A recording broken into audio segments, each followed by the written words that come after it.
तो ये सिद्धों में नाम निरंतर चलता है। साधक को नाम चलाना पड़ता है, बार बार हठपूर्वक चिंतन कर। हमने एक दिन एक साधक से कहा था कि 5 मिनट में एक बार राधा नाम का अभ्यास कर लो, और अगर ये 24 घंटे तुम्हारा भजन ना करवा दे तो बता ला, 5 मिनट में एक बार। कोई अब वजन नहीं पड़ रहा, 5 मिनट में एक बार बोल दो राधा। अब अगला 5 मिनट खाली ना जाए, तुम ध्यान रखना। तो कितनी बार राधा नाम हो जाएगा, ध्यान रखना कि वो राधा बोलना है अगले 5 मिनट में, बार बार राधा नाम का स्मरण आता है। हमको मन को फंसाना है, मन ने हमको फंसा लिया। अब हम अध्यात्म की युक्ति के द्वारा मन को फंसा लेते हैं। बार बार जब हम नाम स्मरण करते हैं तो ये जो विषय स्मरण कराकर हमारा नाश कर दिया, जब से सृष्टि रची गई तब से आज तक हम कभी अपने स्वरूप को नहीं प्राप्त हुए, अपने प्रभु से नहीं मिल पाए। इसी मन ने हमें भोगों में फंसा दिया। क्या होता है, ये हमारा विषयों का ध्यान करवाता है।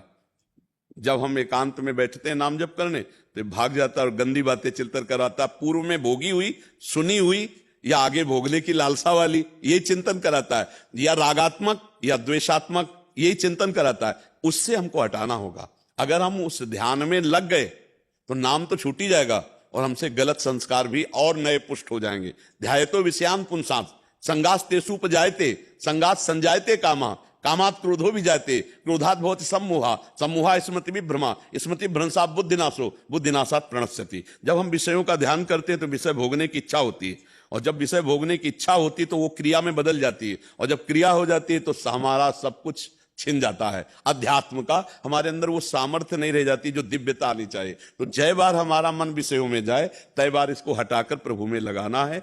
और इसको हटाने के लिए मेहनत नहीं करनी पड़ती, केवल जान लीजिए कि गया तो आ जाएगा। देख लेना आप, अरे ये तो गया तो आ जाएगा, राधा राधा राधा। बहुत चतुर है वो, राधा राधा 4 6 10 फिर भागेगा, फिर आपको लाना है। तो करत करत अभ्यास के जड़मत होत सुजान रस्सी आवत जात ही सिल पर होत निशान। तो मन पे राधा नाम का निशान क्यों नहीं हो जाएगा? जब बार बार रस्सी पत्थर से घसीटती जाती है तो उसमें निशान बन जाता है। पहले कुएं में ऐसा होता था, कुआं में जैसे रस्सी घट तो उसमें बन जाता था। तो जब हम बार बार राधा राधा कृष्ण कृष्ण हरि हरि जपेंगे तो हमारा मन एक दिन पकड़ लेगा।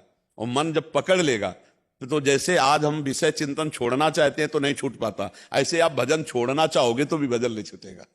तो आप उसका अभ्यास कीजिए, प्रसन्न मन से रहिए। और जब आपको किसी सेवक पर क्रोध कर, जैसे हमें भी करना पड़ता है, अब हमारे जैसे सैकड़ों नौजवान सब साधक हैं, अब अगर हर समय में ऐसे थोड़ी बात करते हैं, नहीं, मतलब हमारे यहाँ सख्त शासन है। हाँ, कि आप हाल में किसी को देख नहीं सकते, जगह जगह सीसी कैमरे लगे, सब नौजवान साधक साधिका सब पूरा। तो ऐसे ऐसे छूट हो तो सब गंदगी ना फैल जाए। तो मिठास उतनी जितने में, अब ऐसा नहीं कि